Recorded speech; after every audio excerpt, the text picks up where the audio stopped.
主人曾听说，宇宙中有一位不朽碰到争斗存在于每一个星球。此物非同小可。出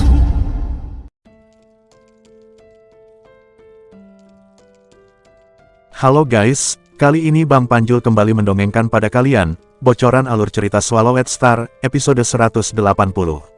Nah, karena pembahasan ini sudah terlampau jauh dari Donghua aslinya, maka sudah pasti, gambar serta suara video tidak akan sama, jadi kalian tidak perlu bertanya lagi, Bang kok gambar sama videonya berbeda.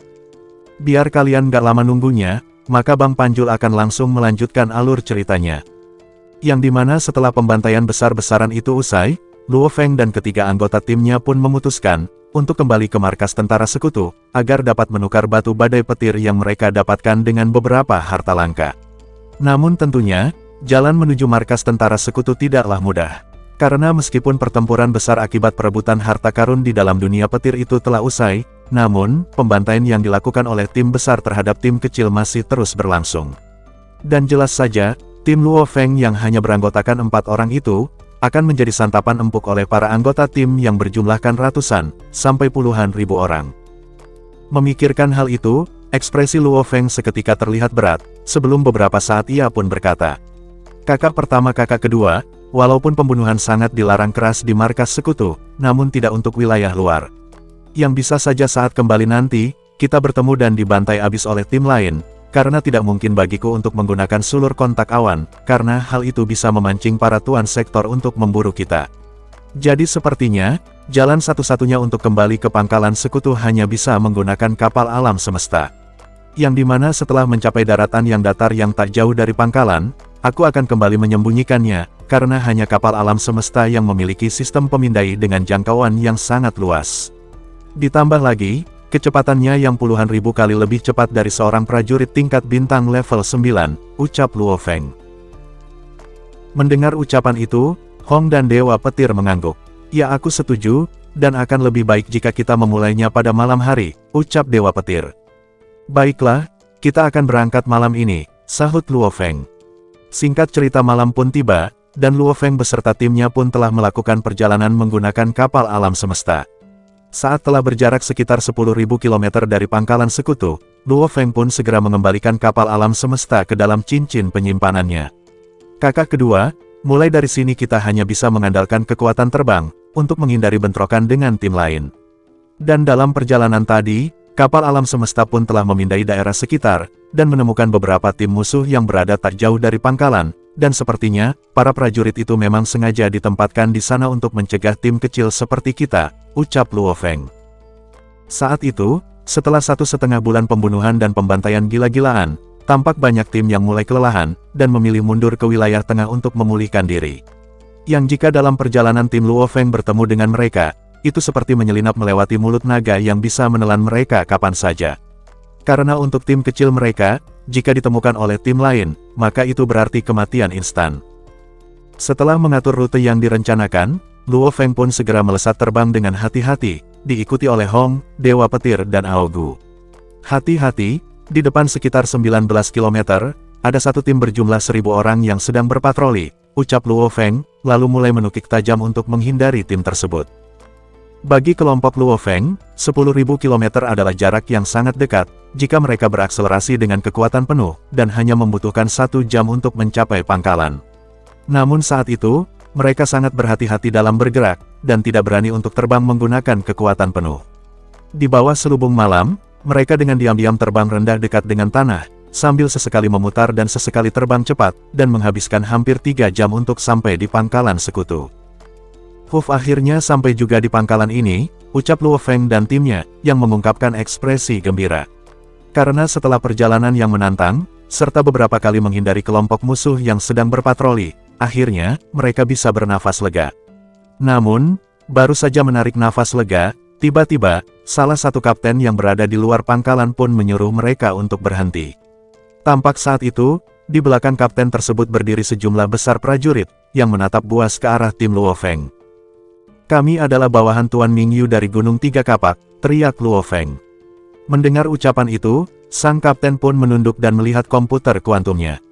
Oh ternyata kalian berempat adalah orang-orang Tuan Mingyu, ucap sang kapten, lalu mempersilahkan tim Luo Feng untuk masuk, namun dengan nada suara yang terdengar dingin. Sesaat setelah Luo Feng dan timnya terbang ke markas sekutu, tampak sang kapten tadi melirik mereka, sembari mengertakkan giginya. Ternyata 4 sampah dari Gunung 3 Kapak. Jika saja aku menemukan mereka di luar pangkalan sekutu, aku pasti akan membunuh mereka untuk membalas dendam saudara-saudaraku yang gugur, ucap sang kapten seperti menyimpan dendam. Sementara Luo Feng, ia dan timnya berjalan ke pangkalan, yang dipenuhi dengan tatapan amarah dan niat membunuh. Banyak tim saling memandang dengan kebencian, seolah-olah mereka ingin memakan satu sama lain. Apa yang sedang terjadi? Terakhir kali kita berada di sini, para penjelajah dari tim yang berbeda di sini bahkan menganggap satu sama lain sebagai saudara. Namun, sekarang, niat membunuh dan kebencian sangat menonjol dari wajah mereka, tanya Dewa Petir. Sementara Luo Feng, ia pun hanya bisa mengerutkan keningnya, sembari melihat ke arah prajurit, yang semua dari mereka memiliki ekspresi sedingin es, dengan mata dipenuhi dengan kebencian. Mungkin semua ini karena setelah 1,5 bulan pembantaian, yang membuat masing-masing pihak kehilangan banyak teman dan saudara mereka, ucap Luo Feng. Tampak saat itu, tepat ketika Luo Feng dan timnya memasuki pangkalan dan menuju ke sisi Gunung 3 Kapak, tanpa mereka ketahui, pergerakan mereka telah diintai oleh seseorang. Lihatlah itu mereka, sepertinya mereka hanya kehilangan satu anggota dalam penggalian batu badai petir. Cepat dan laporkan kabar ini kepada Yang Mulia, karena mereka adalah beberapa yang diincar oleh Yang Mulia, ucap orang yang sudah lama mengintai pergerakan Luo Feng dan timnya. Mendengar ucapan itu, tampak beberapa siluet di dalam pangkalan tentara sekutu mulai memeriksa Luo Feng dari jauh, diikuti beberapa dari mereka dengan cepat pergi untuk melaporkan hal itu pada Pangeran Brolin. Di sisi lain, tepatnya di dalam tenda besar di pangkalan sekutu Tanah Suci, tampak Pangeran ke-9 Brolin duduk di kursi, sembari memejamkan mata. Namun tiba-tiba alis tampak berkerut, seolah merasa terganggu oleh sesuatu. Tak berselang lama, tampak seorang pria berlari dari luar dan berlutut dengan hormat. Lapor Yang Mulia, Camelot ada apa? Ucap Pangeran Brolin membuka matanya, sembari mengamati pengawal yang berlutut. Yang Mulia, tim pengintai kami telah menemukan 4 orang yang Anda cari untuk dibunuh, yaitu orang-orang yang melarikan diri menggunakan kapal semesta, lapor si pengawal. Kapal alam semesta, ya aku ingat, ucap Brolin mengerutkan alisnya, sembari memperlihatkan senyuman licik. Sekarang lanjutkan pengintaian, jangan biarkan ke-4 orang itu lolos dari pengintaian, perintah Brolin. Baik Yang Mulia, ucap si pengawal dengan hormat. Di sisi lain, tampak Luo Feng dan timnya yang telah memasuki area kamp tentara sekutu dari Gunung 3 Kapak. Saat itu Aogu berkomunikasi menggunakan kekuatan rohnya, dan berkata pada Luo Feng. Tuan, sebelumnya Pangeran Brolin telah memerintahkan prajuritnya untuk membunuh kita, dan sudah pasti, saat ini mereka sedang mengintai kita. Ya itu benar, dan hal ini sudah aku prediksi. Bahkan jika kita tidak menukar harta agar tidak mencolok, kita tetap tidak bisa keluar dengan aman dari dunia petir ini. Karena jika aku tidak salah menebak, seharusnya ada sebuah tim yang ditempatkan di luar pintu dunia di dalam dunia, yang dimana saat ada tim kecil yang keluar, maka akan langsung dirampok dan dibunuh. Jadi untuk dapat keluar dengan aman, kita hanya bisa berbaur dengan anggota lain dari Gunung 3 Kapak, ucap Luo Feng. Di sela pembicaraan menggunakan energi roh itu, tiba-tiba terdengar, seorang memanggil Luo Feng, menyebabkan pikiran dalam Luo Feng seketika terbangun, sembari mendongak dan melihat seorang pria kurus, yang datang bersama seorang pria tinggi berambut emas. Luo Feng, ini adalah Tuan Bendi, kapten kepala dari tim Gunung 3 Kapak. Sementara Luo Feng, ia tampak terkejut, saat merasakan tekanan kuat yang dipancarkan oleh si pria berambut emas. Tuan Bendi, aku Luo Feng, ucap Luo Feng, sembari membungkuk, diikuti oleh Hong, Dewa Petir dan Aogu, yang juga membungkuk hormat.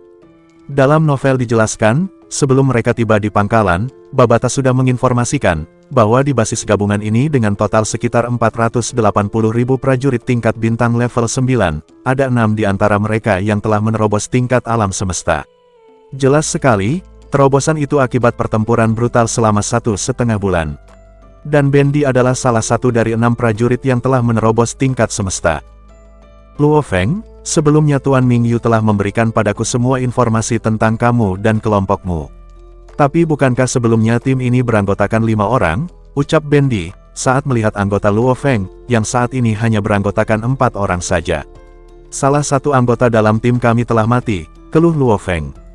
Mati? Siapa yang membunuhnya? ucap Bendi, sembari mengerutkan keningnya. Mendengar ucapan itu, Luo Feng memasang ekspresi suram sembari berkata, dia dibunuh oleh anak buah Pangeran Brolin, ucap Luo Feng yang tampak geram. Meskipun Tainan He adalah budak yang ia beli, namun Luo Feng selalu memperlakukan setiap anak buahnya layaknya teman.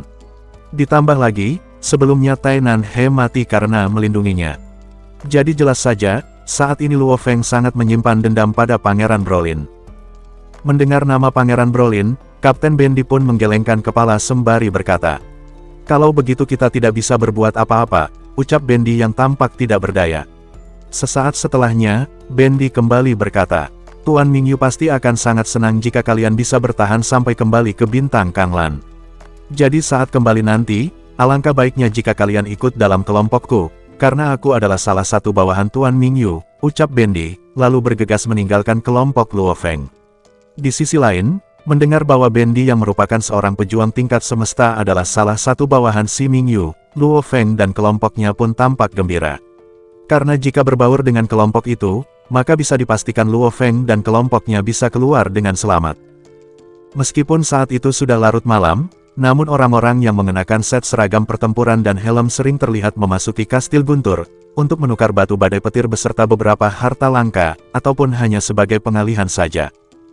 Kakak pertama kakak kedua, apa yang ingin kalian tukarkan dengan batu badai ini? Tanya Luo Feng, menggunakan kekuatan spiritualnya. Adik ketiga, aku ingin menukar sebuah senapan laser kelas D6, dan instruksi pelatihan teknik guntur.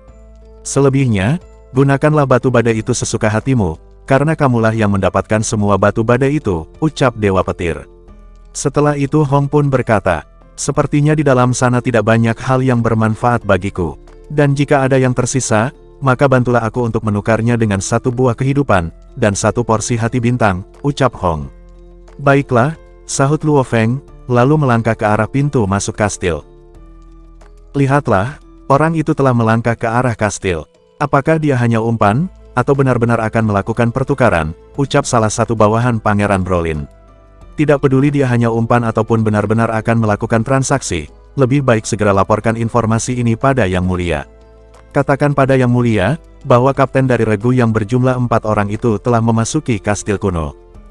Sementara Luo Feng yang telah berada di dalam kastil, ia tampak berdiri diam di dalam sebuah kamar kuno yang suram dan dingin. Aku ingin melakukan transaksi, teriak Luo Feng, yang bergema di kamar tersebut. Tunggulah sebentar, 2 hari ini ada banyak orang yang melakukan transaksi, jadi aku agak sibuk. Biar aku selesaikan yang ini dulu, sahut suara tua yang bergema. Bangsat, kenapa orang tua itu berkata seperti itu, teriak Babata di benak Luo Feng. Babata ada apa? Apa ada yang salah? Tanya Luo Feng. Luo Feng, IAI yang hidup ini pasti adalah sesuatu yang licik dan jahat. Meskipun ada banyak orang dari aliansi yang memasuki kastil, namun hanya beberapa dari mereka yang benar-benar melakukan transaksi. Sedangkan yang lain, hanya digunakan sebagai pengalihan saja. Dan secara tidak langsung, kata-katanya tadi sudah seperti menginformasikan pada prajurit yang sedang melakukan transaksi dengannya, bahwa kamu benar-benar memiliki batu badai untuk ditukarkan, ungkap Babata, yang membuat Luo Feng sedikit bingung. Luo Feng, mungkin saat ini kamu tidak memiliki kekuatan atau otoritas. Tetapi jika kamu memang memiliki otoritas dan merupakan pemimpin tim besar, maka apa yang akan Anda lakukan? Tanya Babata.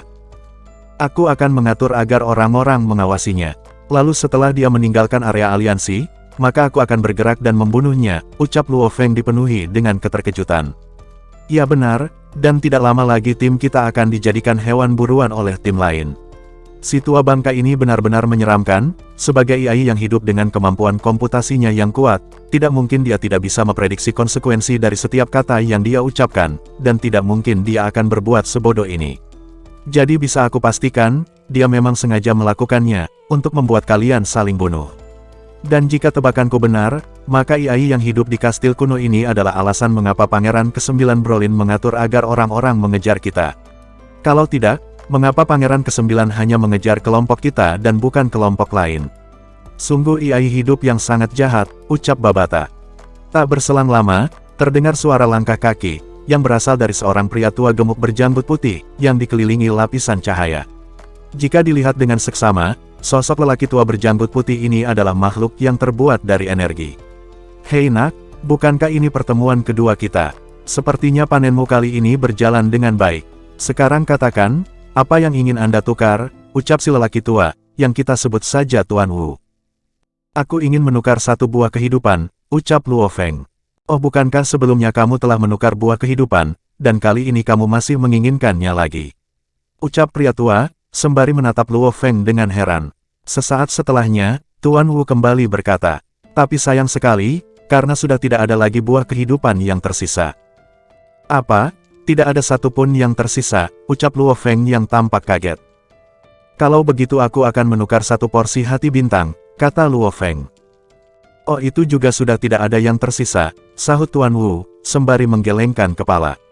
Apa? Lagi-lagi tidak satu pun yang tersisa, ucap Luo Feng, lalu kembali berkata.